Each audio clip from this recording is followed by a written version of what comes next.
কিছু হয়ে গেল শেষ, আমরা কেঁদে কেঁদে বলি হায় হায়, আল্লাহ আমাদের কোনো দোয়া কবুল করে না। এই কারণে, কারণ সকল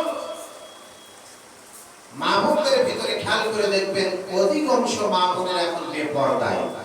কথা বলেন ঠিক আছে কিনা? অধিকাংশ মা বোনেরা কি বেপরদায়।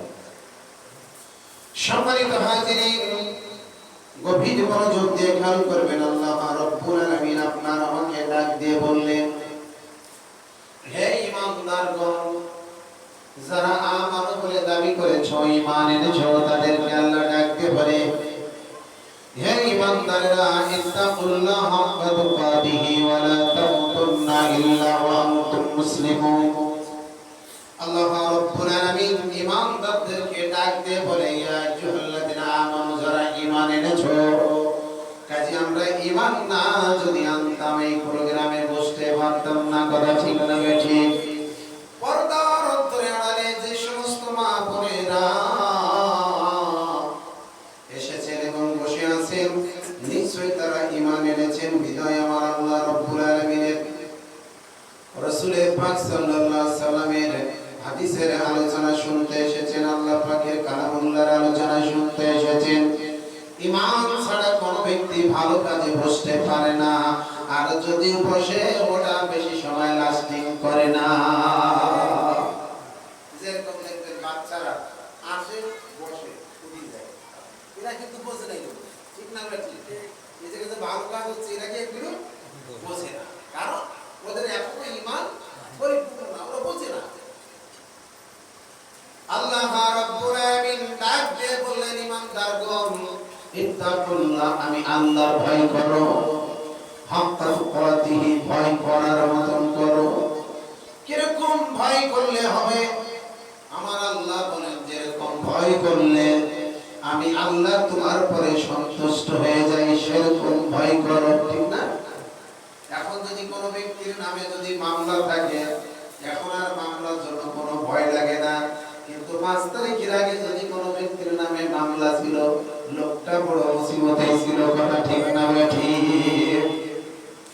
যে ব্যক্তির নামে মামলা, ও রাস্তা দিয়ে হেঁটে গেলে ওই গ্রাম দিয়ে যদি চৌকিদার হেঁটে যায়, তো যদি খবর দেয় চাচা পুলিশ আসছে, ওর বাড়ি থাকবে কেন? তার জান বাঁচানো খরচ। ঠিক না? ভয়তে চলে যায় গ্রাম ছেড়ে, ধানের ক্ষেতের মধ্যে ভোলায়, মানে সাপ আছে, জোক আছে, খেয়াল করে না, কারণ পুলিশের হাত থেকে আমাকে বাঁচতে হবে। পুলিশই ধরলে রিমান্ড দেবে, মারবে, অপমান করে, অপদস্থ করবে, এমনকি কুরাস মারও দিতে পারে। আমার বউ বাচ্চাকে তার কাছ থেকে আমার ছেড়ে দেওয়ার নামে মুক্তিপণ আদায় করবে, অথচ আমার লাশ পাওয়া যাবে না। কথা ঠিক না ঠিক? ঠিক তদরূপ ভাবে আমার আল্লাহ পাক ডাক দিয়ে বলেন, ঈমানদার, তোমরা আমাকে ভয় করো। ভয়টা করলে আমি আল্লাহ যেমন খুশি হয়ে যাই, আমি আল্লাহকে তেমন তোমরা ভয় করো। যদি ভয় করতে পারো রে ঈমানদার, শুনিয়ে রাখো, যদি আমি আল্লাহর হুকুম মানিয়ে আমাকে যদি তুমি ভয় করো, ভয় করার মতো যদি করতে পারো, আমি আল্লাহ অর্ডার দিলাম রে বান্দা, আমি আল্লাহকে ভালোবাসার কারণে, ভয় করার কারণে, আর রাসূলকে মহব্বত করার কারণে আমি আল্লাহ কিয়ামতের ময়দানে তোমাকে জান্নাতের দরজা তোমার জন্য আমি আল্লাহ খুলে দেব। বলুন সুবহানাল্লাহ। আর তোমরা মুসলমান না হয়ে জনখবরদার মৃত্যুবরণ করো না। এখন আমরা তো সবাই মুসলমান, আমাদের আবার কেন আল্লাহ মুসলমান হতে বললেন? আমরা তো মুসলমান, কিন্তু আমরা মুসলমান হতে বললো কেন আল্লাহ? এই কথাটা হযরত ইব্রাহিম আলাইহিস সালাতু ওয়াস সালাম এবং ইসমাঈল আলাইহিস সালাম বলছিল, তোমরা বাপ বেটা আল্লাহর রাস্তায় মুসলমান হয়ে যাও। সুবহানাল্লাহ বলেন। অথচ তারা তো নবী ছিলেন, ঠিক না? তাহলে আল্লাহ মুসলমান হতে বললো কেন? কারণ এখানে মুসলমানের দাম কম না বেশি? মুসলমানের দাম বেশি। আমার ভাইরা, আর আল্লাহ বলে, ঈমানদার, যেটা তোমরা করবা ওইটাই বলবা, আর যেটাই তোমরা করবা না, লিমা তাকুলু মা লা তাফআলুন, যেটা তোমরা করবা ওটাই বলবা, যেটা করবা না ওটাই তোমরা বলো না। কথা ঠিক না ঠিক?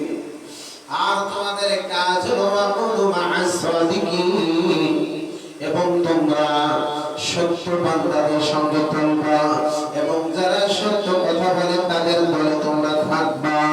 ওই পরিপন্থী অনুসরণ জীবন যখন করবা তাহলে আমি আল্লাহকে তোমরা পাইয়া যাইবা। জোরে বলো সুবহানাল্লাহ। পরদার অন্তরালে মা বোনেরা, আল্লাহ পাক আপনাদের সম্মুখে কোরআনের আয়াত নাযিল করে আল্লাহ বললেন, ওয়াকারনা ফি বুয়ুতিকুন্না ওয়ালা তাবাররাজনা তাবাররুজাল জাহিলিয়াতিল উলা। হে নারীরা, হে মা বোনেরা, আপনাদের আমার আল্লাহ ডাক দিয়ে বলে, নারীদের, ও হাড়ি খালির নারীরা রে, যদি তোমরা খুলনাতে যেতে চাও,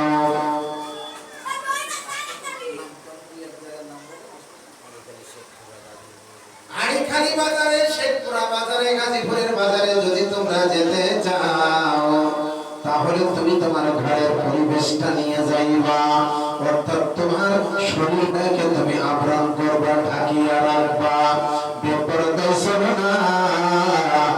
নারীদের তুমি খোলামেলা ভাবে তোমার জীবন যাপন করো না। এখন তো দেখা যায় রাস্তা দিয়ে আসলে পরে কত মা বোনের এখন হুন্ডাই চলে যায়, কথা বলে না। রাস্তা দিয়ে কত মাইয়া হুন্ডাই চলে যায়, শার্ট প্যান্ট লাগাই তারা পুরুষ হইতে চায়, কথা ঠিক না বেটি?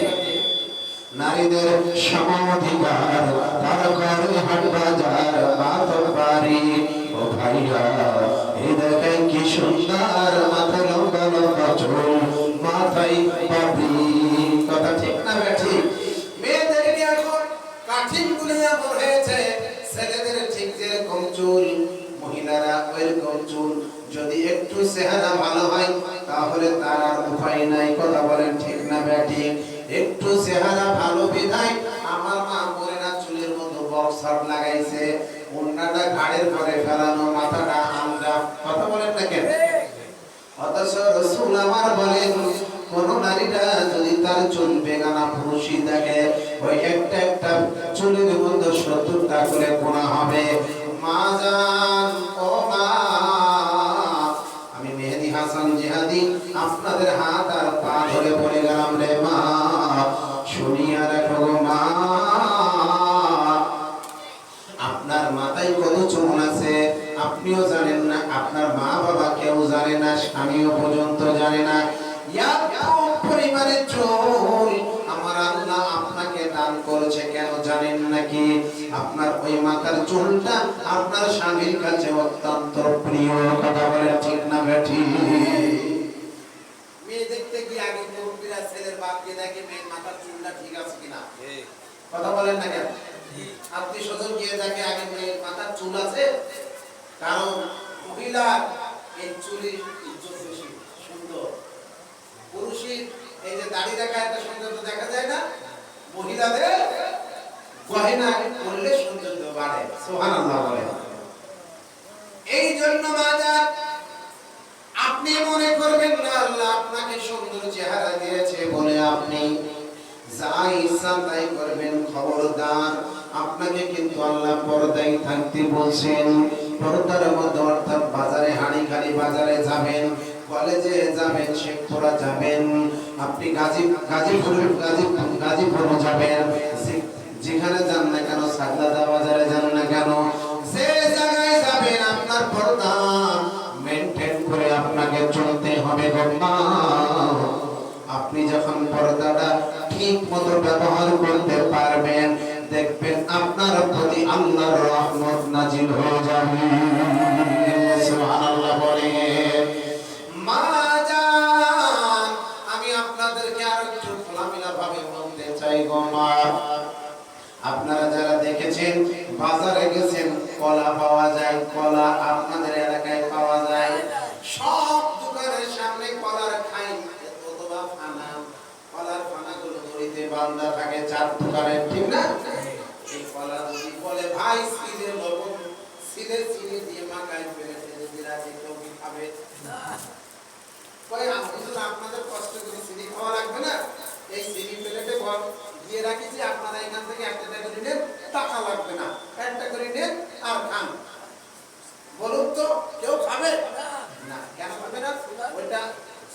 তলা, ওর পরে মাছি বইছে, ওই মাছি ধুলা বালি, ওর পরিবেশটা নষ্ট হয়ে গেছে, ওইটা আর খাওয়া মতো উপযুক্ত না।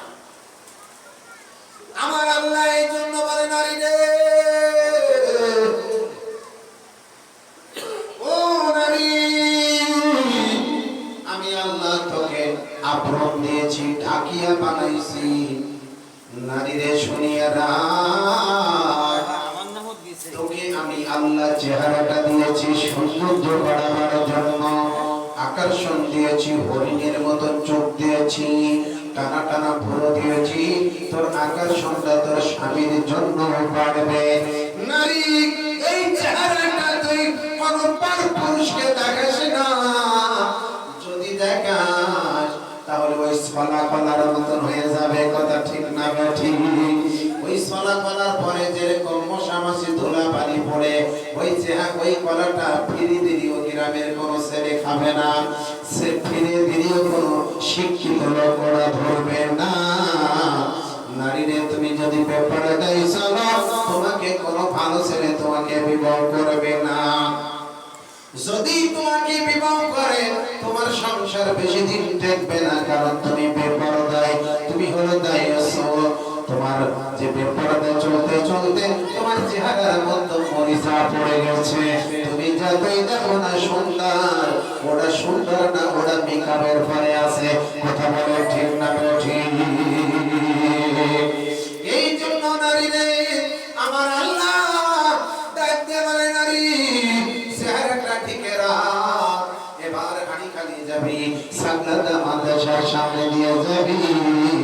এখন ওই মুহূর্তের জন্য বুরকা পর, ঘরের আবরণটা নিয়ে আয়, ঘরে যেটা ব্যবহার করিস ঢাকা থাকিস ওইভাবে বার হ, অর্থাৎ বুরকাটা পরে বাজারে আয়। জোরে বলে সুবহানাল্লাহ। কিন্তু মা জানেরা, এখন আল্লাহর হুকুমগুলো বাদ দিয়ে তারা নিজের স্বাধীনতা মতো চলতেছে।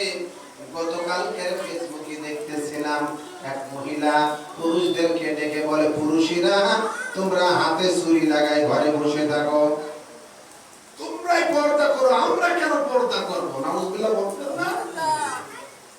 অবস্থা কোন দিকে যাচ্ছে ঠিক পাচ্ছেন? নারীরা বলতেছে পুরুষ হাতে ছুরি দিয়ে, রুমাল মাথায় দিয়ে, ঘোমটা দিয়ে থাকোগে যাও, তোমরা পর্দা করবে, আমাকে পর্দা লাগবে না, আমরা দেশ শাসন করবানে। এর জুতু দিয়ে মাপতে হয় না, কি মুড়ো ছাটাতে মাপতে হয় তা আল্লাহ ভালো জানে। কথা ঠিক না বেঠিক? এখন তো আর 5 তারিখের আগে নেই, তোমরা স্বাধীন মতো চলবে না, তোমাদেরকে চলতে হবে আল্লাহর কোরআন অনুযায়ী। কথা বলেন ঠিক না বেঠিক? এই জন্য রাসূল বলছেন, আল মুসলিমু মান সালিমাল মুসলিমুনা বিল লিসানিহি ওয়া ইয়াদিহি।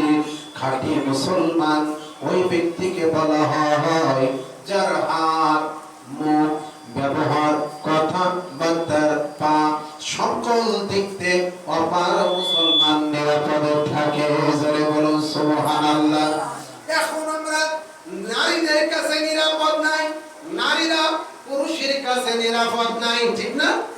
এই যে ছোট্ট বাচ্চা আসিয়া মাগুরা তার বোনার বাড়িতে বেড়াতে গেল, তাকে এমন ভাবে নির্যাতনা করেছেন, বেলেট দিয়ে তার যৌন অঙ্গ আস্তে আস্তে করে কেটেছেন। নাউজুবিল্লাহ বলেন। তার ওই যে তার বোনাই, এরপরে তার বড় ভাই, এরপর তার শ্বশুর, এই যে অমানুষিকতা ব্যবহার করেছে ছোট্ট একটা বাচ্চার পরে। কেন?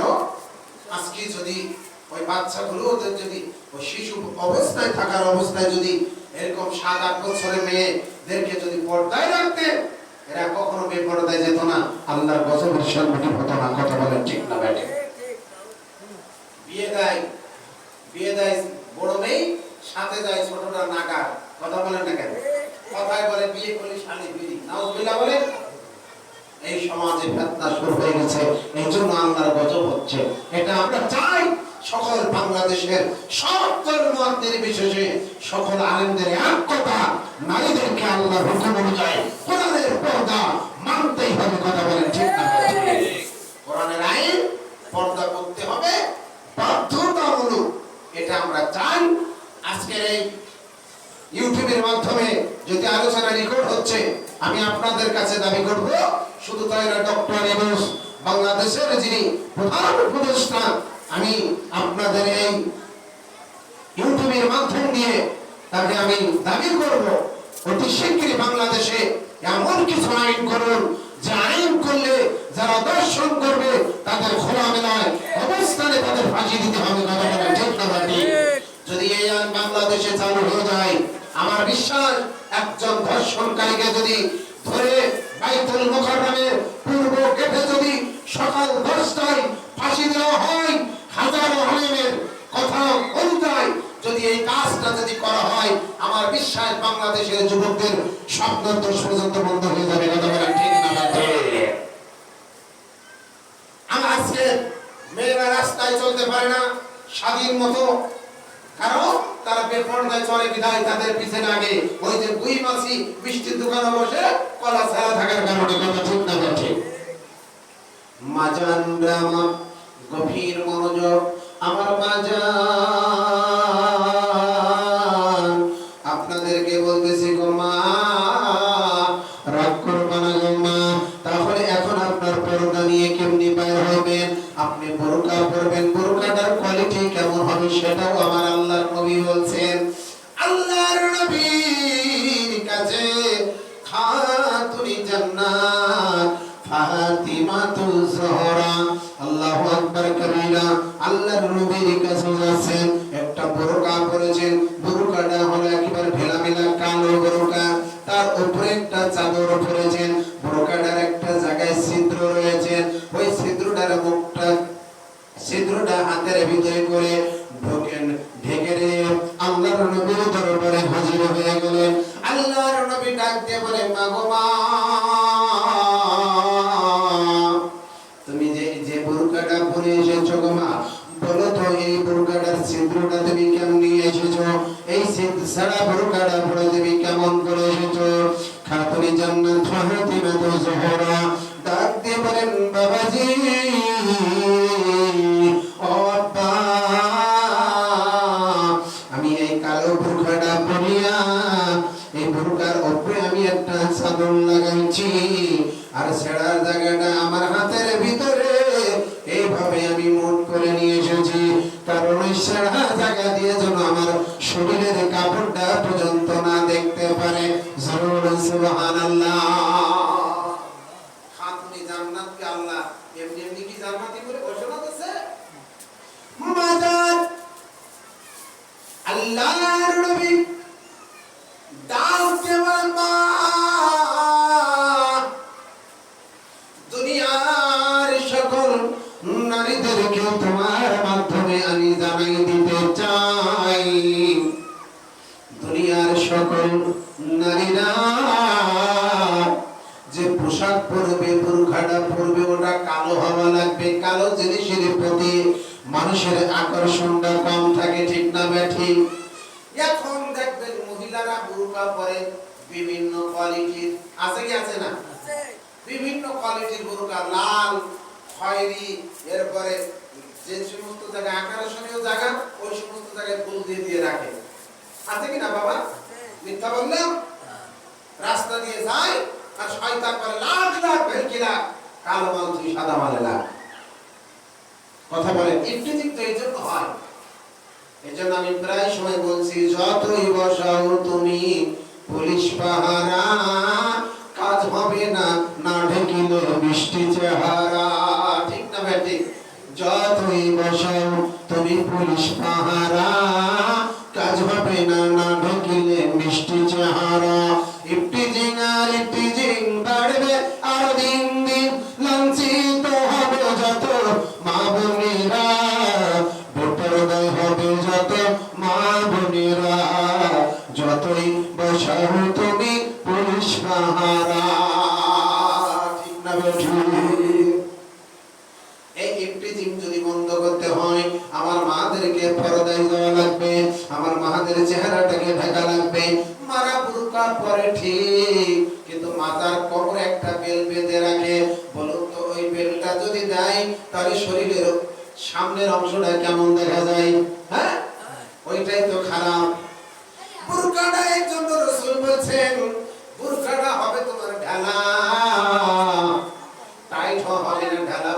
করবা, এরপরে একটা মোটা চাদর যদি দাও, তাহলে শরীরের কোন জায়গায় আল্লাহ কি নিয়ামত আল্লাহ দান করেছে এটাই কিন্তু আর বোঝার ক্ষমতা নাই। রাসূলের বিধান মানবে যখন আল্লাহ আপন হইবে তখন, ঠিক না বেটি? আমার মাঝে এই জন্য আপনাদেরকে বলতে চাচ্ছি, খাতুনে জান্নাত ফাতিমাতুল জোহরা আল্লাহর নবীকে বলে আব্বা জান ও আব্বা বলো তো, তাহলে আমি এই সিরা বোরকাটা এইভাবে নিয়ে এসেছি, এতে কি আমার কোনো সমস্যা হয়েছে নাকি, কোনো গুনাহ হয়েছে নাকি? আল্লাহর নবী ডাক দিয়ে বলে মা, যদি আজকের এই সিরার জায়গাটা যদি তুমি ছেড়ে দিয়ে আসতে আর আলী ওদিকে বাড়িতে রেখে এসেছো, আলী যদি অসন্তুষ্ট হতো আর তুমি যদি এই সময় যদি মারা যেতে, আমি নবী তোমার জানে যাই, আমি নবী যাইতাম না। দেখেন কত বড় কঠিন কথা। আর এখন নারীরা স্বামীর ইচ্ছা মতো সিঁড়ি ফেলায় বাটে, আছে কি আছে না? তোর থাকলে তোমার ভাতের হাড়ি, চললাম আমি বাপের বাড়ি, আর আসবো না আমি বেরিয়ে, যেদিন তুমি আমার এনে না দিবা পাতলা শাড়ি, আছে কি আছে না? আমার মা যান গভীর মনোযোগ মা, রাসূল বলছে তুমি তোমার স্বামীর সেবা করবা। মহিলারা যদি 4টা কাজ যদি করতে পারে, আল্লাহর জান্নাতে যাওয়া মহিলার জন্য সুবিধা হয়ে যাবে। সুবহানাল্লাহ বলেন। কয়টা কাজ? মাত্র 4টা। কিন্তু বলে দুনিয়ার সব কাজ করে, শুধু চাকরিতে বাকি থাকে। অথচ পুরুষের এরকম কোন নির্ধারিত কোন আমল আল্লাহ দেয় নাই, নারীদের জন্য দিয়েছে। নারীরে তোমার পর্দায় থাকবা আর সতীত্বটা হেফাজত করবা। নারী পর্দায়ও থাকে না, সতীত্বটা হেফাজত করে না। তাই বলে হাড়ি খালির দুইটা শেষ, হাড়ি খালির মহিলারা ভালো, এরা পর্দা করে, সতীত্ব বজায় রাখে। এই জন্য আল্লাহর নবী বলছে মাশাআল্লাহ, আমার ভাইজান, আমার বাবা জান, ও মা, এই জন্য আল্লাহ বলছেন নারীরে তোমাকে যে সম্পদটা আমি দিয়েছি, এই সম্পদটা তুমি তোমার স্বামীর জন্য ব্যবহার করবে।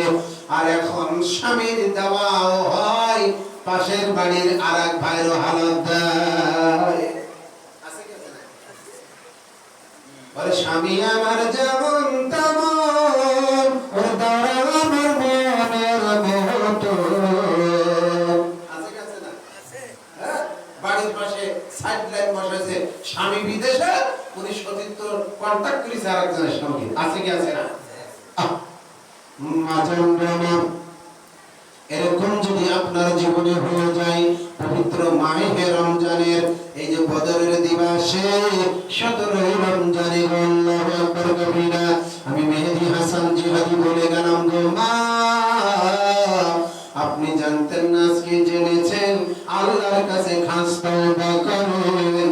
যদি আমার আল্লাহ আজকের তওবা যদি ক্ষমা করে দিতে পারে, ঠিক না ঠিক, যদি কবুল করে নাই, মাগনা আপনার জীবনটা হবে জান্নাতি। তওবা করে কত তওবা মোরা ভাঙ্গিলাম,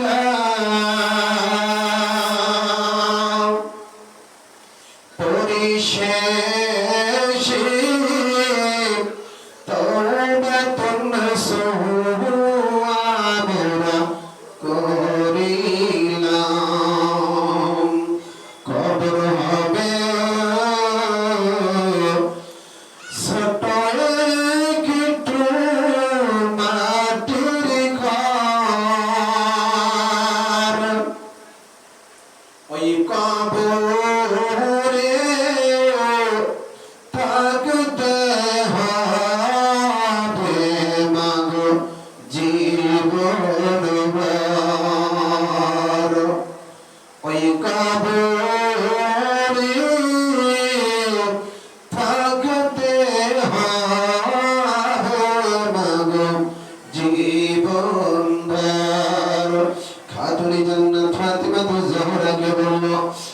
আল্লাহর নবী ডাকতে বলে মা গো মা,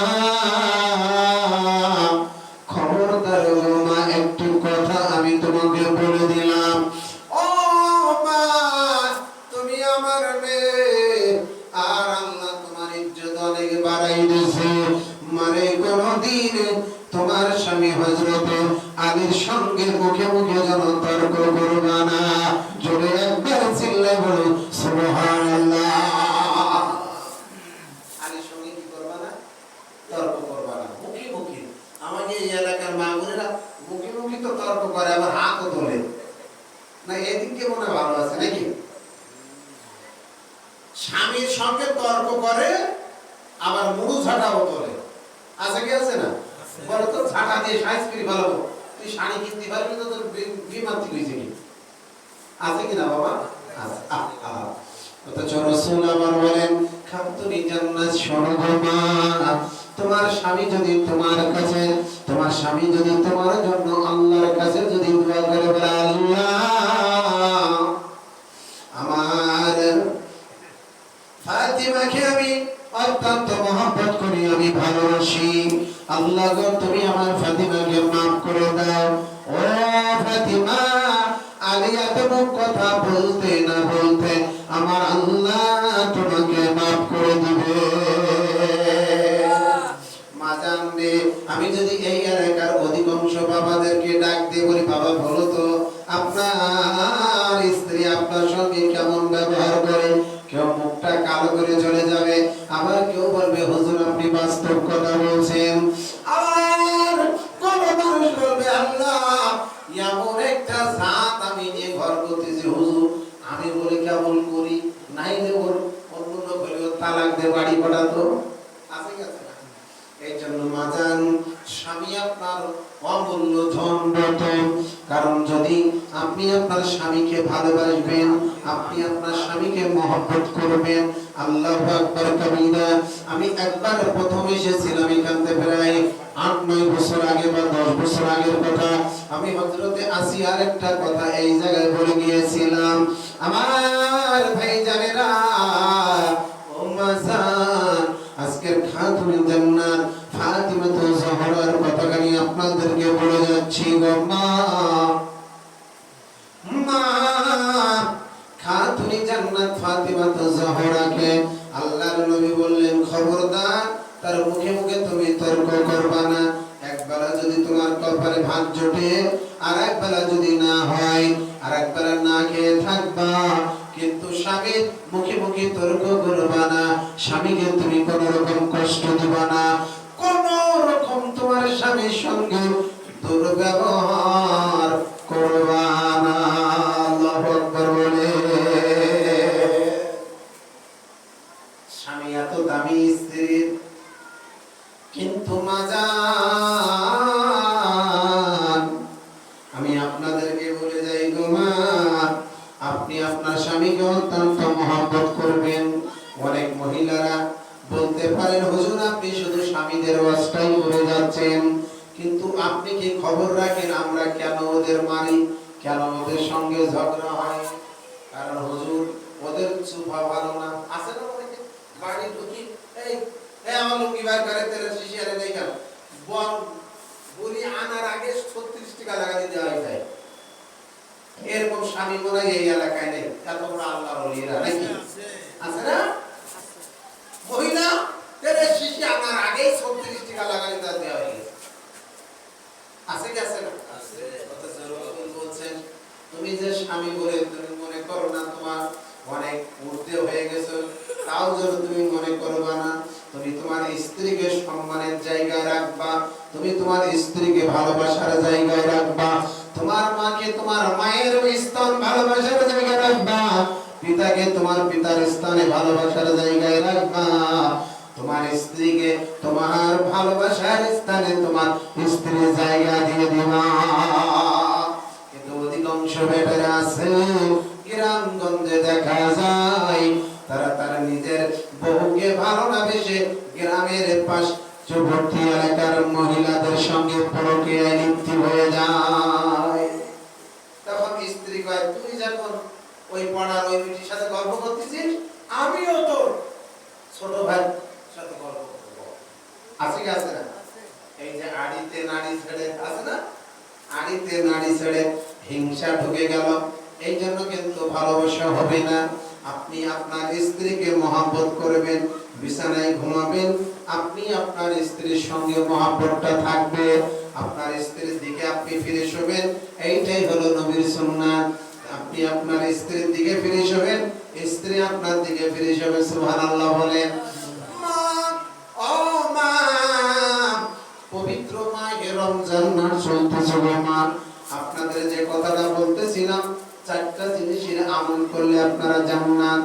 আল্লাহ পাকের হুকুম, হুকুমটা হলো এই যে যখন আযান হয়ে যাবে আওয়াল ওয়াক্ত আল্লাহর হুকুম ফরজ নামাজগুলো আদায় করে নিবে।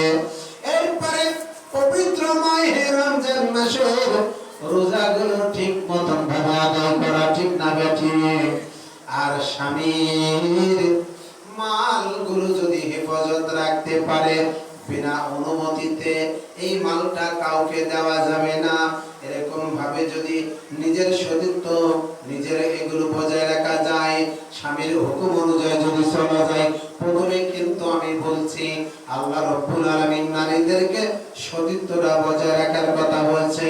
দুই ঠোঁটের মধ্যখানে জিভ, আর দুই পুরুতের মধ্যখানে লজ্জা স্থান, আর সামনের দিকে এই যে আকর্ষণীয় জায়গাগুলো যদি আপনি যদি ঢেকে রাখতে পারেন, কন্ট্রোলে রাখতে পারেন, আল্লাহর নবী বলেন, নারীরে যে দিক থেকে আল্লাহর জান্নাতের 8টি দরজা তোমার জন্য খুলে যাবে, আর তোমার যে দিক থেকে ইচ্ছা ওই দিক থেকে ওই গেট দিয়ে জান্নাতে চলে যাবে।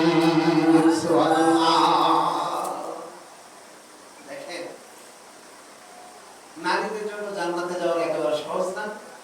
বেটারা মাল চুরি করে আনো, ডাকাতি করে আনো, মহিলার জন্য হালাল, কিন্তু একটু জানতে হবে স্বামীরে তুমি এত টাকার মাল কমতে নিয়ে আসলে, এগুলো জানা, তাকে করা, ঠিক না বা ঠিক?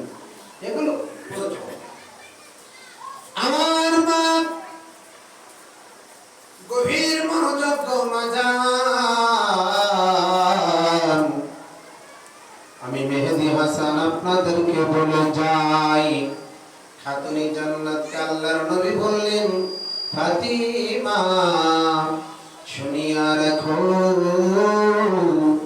আমি আল্লাহ রাব্বুল আলামিনের সাক্ষী রেখে তোমাকে একটি কথা বলে দিই, মা তুমি হযরতে আলীর সঙ্গে কোন রকম দুর্ব্যবহার করবা না।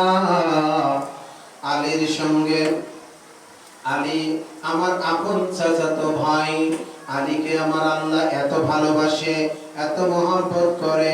আলী সম্পর্কে আমার আল্লাহ বলে আসাদুল্লাহিল গালিব, যেটা আপনারা জুমার প্রতি জুমার খুতবায়, লাস্টের খুতবায় আপনারা শুনেন, কথা ঠিক না বেঠিক? আর মায়া হযরতে রাসূল পাক সাল্লাল্লাহু আলাইহি ওয়াসাল্লাম বলেন, মা শুনিয়া রাখো, আমার আল্লাহ খুবই ভালোবাসেন, মহব্বত করেন হযরতে আলীকে। আলী এত প্রিয় আমার, এত ভালোবাসে আমাকে, আমি আলীকে এত ভালোবাসি। 8.5 বছর বয়সে হযরতে আলী ইসলাম কবুল করেছে। 8.5 বছর বয়সের সময় হযরতে আলী রাদিয়াল্লাহু তাআলা আন ইসলাম কবুল করেছে। মা খবরদার হযরতে আলীর সঙ্গে যেন তুমি দুর্ব্যবহার করবা না। আলী যদি তোমাকে এক শ্বাস খাওয়ায় আর এক শ্বাস যদি তুমি না খাইতে পারো, তবুও যেন খবরদার খবরদার তোমাদের সংসারের মধ্যে যেন অশান্তির আগুন দাউ দাউ করে না জ্বলে। যতটুকু পারবে অতটুকু খাবে, আল্লাহর শুকরিয়া আদায় করবে, সকল সময় আল্লাহর শুকরিয়া আদায় করবে। জোরে বলেন সুবহানাল্লাহ। হযরতে ইব্রাহিম আলাইহিস সালাতু ওয়াস সালাম ইসমাঈলের বাড়ি গেলেন, যাওয়ার পরে তার স্ত্রীকে জিজ্ঞাসা করলেন, মা তোমার স্বামী কোথায়? বলে বাড়ি নাই, অফিস আছে। বললেন তো বাড়ি নাই, বলে তোমাদের সংসার কেমন চলছে? বলে তেমন সুবিধাজনক না, বিভিন্ন রকম কথা বললেন, কাটখাটকা কথা। তখন আসার সময় বলতেছে, মা তোমার স্বামী আসলি বললো এরকম একজন মুরব্বী আসছিল, সে বলে গেছে ঘরের চৌকাঠটা পাল্টাতে। কথা ঠিক না ভাই? ঠিক, ঘরের চৌকাঠটা পাল্টাতে। কেন? ঘরের রহমত মহিলারা, ঠিক না ভাই? ঠিক। স্বামী বাড়ি আসার পরে বলতেছে এরকম একটা মুরব্বী আসছিল, তখন তো ওনার মনের মধ্যে খটকা লেগেছে, আমার বাবা আসছিল। কি বলছে? বলে এই বলছে, আর আমি বলে তুমি কি বলছো? বলে আমি এই বলছি। বলে যাওয়ার সময় কি বলো? বলে বলছে তোমার স্বামী বাড়ি আসলে বলবা ঘরের চৌকাঠটা যেন পাল্টায়। বলে আজ থেকে আমি তো তালাক দিয়ে দিলাম, যা তুই তালাক, তোর বাপ তালাক, তোর মা তালাক, তুই বল তালাক, তোরা চলে যা। ঠিক না ভাই? ঠিক। আর আমার সঙ্গে ঘর চলবে? ঘরের চৌকাঠ তো মহিলারা, ওইটাই যদি মজবুত না হয়, ওইটাই যদি ভাঙাচোরা দরজা হয়, সে সংসারে বরকত হয়, টানি আনতে বামে যায়, বাকিটা তো আপনারাই জানেন। সম্মানিত মা বোনেরা, গভীর মনোযোগ। পরে হযরতে ইব্রাহিম আলাইহিস সালাম আবার ইসমাইলের বাড়িতে গেলেন। ইসমাইল একটা দ্বিতীয় বিয়ে করলেন। এবার ইব্রাহিম আলাইহিস সালামকে ওই মেয়েটি কখনো দেখি নাই। ইব্রাহিম আলাইহিস সালাম আল্লাহর পয়গম্বর ইব্রাহিম নবীও তাকে দেখি নাই। চলে গেলেন। যাওয়ার সাথে সাথে সালাম দিলেন, সালামের জবাব দিলেন, তাড়াতাড়ি বাবাজি বসেন, একটা বিছানা দিলেন, দিয়ে হাল হাকিকাত জিজ্ঞাসা করলেন, বাড়ির সবকিছু জিজ্ঞাসা করছে। বাবা কেমন আছেন? একটা মুসাফির মানুষ গেলে যেভাবে মানুষ ব্যবহার করে এরকম সুন্দর আলাপ করছেন। আর হযরতে আল্লাহর পয়গম্বর ইব্রাহিম বলছে, মা কেমন আছো? বলে আলহামদুলিল্লাহ। তোমাদের সংসারের হাল হাকিকাত কেমন? বলে যেভাবেই রাখে আল্লাহ আলহামদুলিল্লাহ। বলে তোমার স্বামীর অবস্থা কি? বলে আলহামদুলিল্লাহ, আল্লাহর শুকরিয়া। ইব্রাহিম আলাইহিস সালাম খুশি হয়ে গেছে। সুবহানাল্লাহ। বলে আল্লাহর পয়গম্বর ফিরে আসার সময় বলতেছে, মা তোমার স্বামী বাসায় আসলে বলবা এরকম একজন মুরব্বী আসছিল, আর বলে গেছে ঘরের চৌকাঠটা যেন না পাল্টায়, ঘরের চৌকাঠটা এবার মজবুত হয়েছে। আলহামদুলিল্লাহ। বলে ইব্রাহিম আলাইহিস সালাম চলে আসলেন। ইসমাইল আসলেন বাসাতে। আসার পরে বলতেছেন, স্বামীকে সালাম দিয়ে কৌশল বিনিময় করে বলতেছেন এরকম একজন মুরব্বী আসছিল। তখন তো উনি বুঝতে পেরেছে আমার আব্বা না জানি এটার বিষয় কি বলে গেছে, তাহলে জানে এটা কি কথা বলেছে। বলে তুমি কি করছো? বলে আলহামদুলিল্লাহ, আসার পরে মুরব্বী আসার পরে আমি তাকে বসতে দিয়েছি, যা মেহমানদারি করার মতন করছি, আমার কাছে বিভিন্ন কথা প্রশ্ন করেছে, জিজ্ঞাসা করেছে, আমি বলছি। তারপরে কি বলছে? বলে যাওয়ার সময় একটা কথা বলছে, তোমার স্বামী বাড়িতে আসার পরে তুমি বলবে এই চৌকাঠটা যেন না পাল্টায়, এই চৌকাঠটা সুন্দর হয়েছে, মজবুত হয়েছে, এই চৌকাঠটা যেন আজীবন যেন থাকে, এটা যেন কোনো রকমায় এই চৌকাঠটা যেন না পাল্টায়। জয় বলুন সুবহানাল্লাহ। মা আপনারা বলে ঘরের চৌকাঠ, আপনাদেরকে দাম আল্লাহর কাছে অনেক বেশি। আপনারা যদি আপনাদের চেহারা বাকি দেখেন, এই যে রাস্তা দিয়ে আপনি আইছেন, মাহফিলে কিন্তু মুখ খোলা আছে কি আছে না? এই যে কপাল কয়েক বুক খালি, পেট খালি, কপালে এক মুখটা আছে কি আছে না? তো এই যে আপনি মুখটা খালি করে দাঁড়াই আছেন, আপনি ওয়াজে আপনি লাভটা হলো কি? ইহান তো আপনি শিক্ষা নেবেন আপনার চেহারার সতীত্ব, এরপরে আপনার চরিত্র সতীত্ব, আপনার চেহারাটা কিভাবে ঢেকে রাখবেন সেগুলো যদি আপনি আলগা করে রাখেন, তা যা জগৎটা তা জগৎটা যা, তাহলে তো যাতা হয়ে গেল নাকি? মাজান্ডামান গভীর মনোযোগ মা।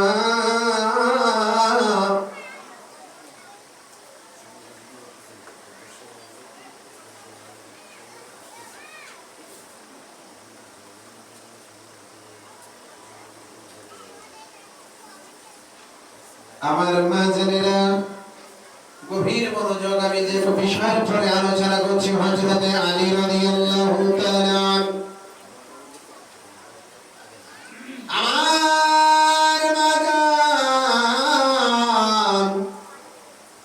হযরতে আলী রাদিয়াল্লাহু তাআলা কে নিয়ে অনেকগুলো প্রশংসামূলক কথা মেয়ের সঙ্গে আল্লাহর নবী বললেন।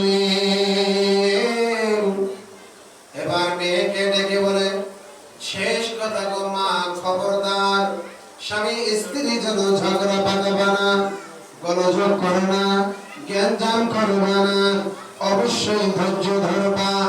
আর যদি তুমি ধৈর্য ধরতে পারো গো মা, ধৈর্য ধরার কারণে আমার আল্লাহ রাব্বুল আলামিন বলেন, ইন্নাল্লাহা মা'আস সাবিরিন। তুমি যদি ধৈর্য ধরো আর সবর করো, অবশ্যই আল্লাহ রাব্বুল আলামিন তোমাকে সাজা দিবেন। জোরে বলুন সুবহানাল্লাহ। খাতুনে জান্নাত ফাতিমাতু জোহরাকে এবার মা এক পাশে রাখিয়া হযরতে আলী রাদিয়াল্লাহু তাআলা কে আল্লাহর নবী ডাক দিলেন, আলী রে আমার কাছে আসো।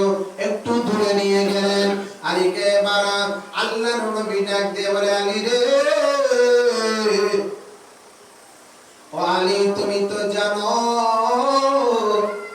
খাতুনে জান্নাত ফাতিমাতু জোহরা আমার শরীরের এক টুকরা গোশত, আমার শরীরের এক টুকরা গোশত আমি তোমাকে দিয়েছি।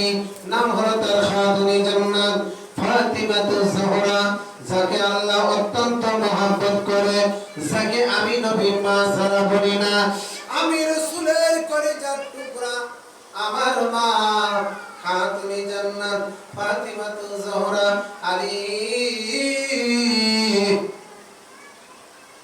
জানো না, যেদিন কেউ আমাকে মারতে মারতে মারতে তায়েফের মানুষেরা বেহুশ করে ফেলেছিল, আমার সমস্ত শরীরের অঙ্গ প্রত্যঙ্গ দিয়ে রক্ত ঝরতেছিল, ওই অবস্থায় আমাকে যখন ফিরাই নিয়ে আসা হলো, আল্লাহু আকবার কবীরা, সকল আত্মীয়স্বজন সবাই মেয়েরা কাছে এসেছে, কিন্তু পরে আমার খাতুনে জান্নাত ফাতিমাতু জোহরা আসিয়া সহ্য করতে পারল না, কেঁদে বলে, আব্বা, ও আব্বা, এই জায়গায় আপনাকে আমি রাখবো না।